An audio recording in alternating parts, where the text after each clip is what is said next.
আপনাদের কাছে একটি প্রশ্ন, আপনারা বাংলাদেশের প্রাইভেট ইউনিভার্সিটিতে কেন পড়ালেখা করছেন? মালয়েশিয়াতে সেই খরচ দিয়েই পড়ালেখা করা যায়, সেম খরচ, সেম টিউশন ফি, তাহলে কেন বাংলাদেশ? উচ্চ শিক্ষার জন্য মালয়েশিয়াকে চয়েস করুন। এই দেশে না লাগে আইএলস, না লাগে ব্যাংক স্টেটমেন্ট, আর ভিসা হয়ে যায় মাত্র 20 থেকে 30 দিনে। আর জানেন টিউশন ফি কত? টিউশন ফি মাত্র 5 থেকে 6 লাখ টাকা। মালয়েশিয়ার মাধ্যমে আপনার স্বপ্নের গন্তব্যে যেতে পারবেন ক্রেডিট ট্রান্সফারের মাধ্যমে।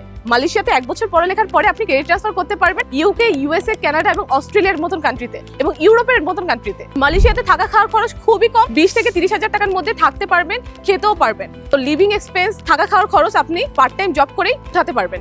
আমাদের ফ্রি সার্ভিসগুলো শুনলে তো আপনারা এখনই অ্যাপ্লাই করবেন। আমরা দিচ্ছি 5টি free service. Number 1, free airport pickup. 2, free accommodation দেখে দেওয়া, মানে হচ্ছে আপনারা মালয়েশিয়াতে আসার আগে আমরা বাসা রেডি করে রাখবো। Number 3, job interview training. মালয়েশিয়াতে কি ধরনের জব আছে ওইগুলার ইন্টারভিউ আমরা আগে থেকে শিখিয়ে দিব। নাম্বার 4, আমরা ইংলিশ কোর্স করিয়ে থাকি, আপনার প্রসেসিং সময় আমরা ইংলিশ শিখিয়ে থাকবো 1 মাস ফ্রিতে। নাম্বার 5, আপনারা মালয়েশিয়াতে আসার পরে 1 মাস আমাদের থেকে ফ্রি সার্ভিস পাবেন।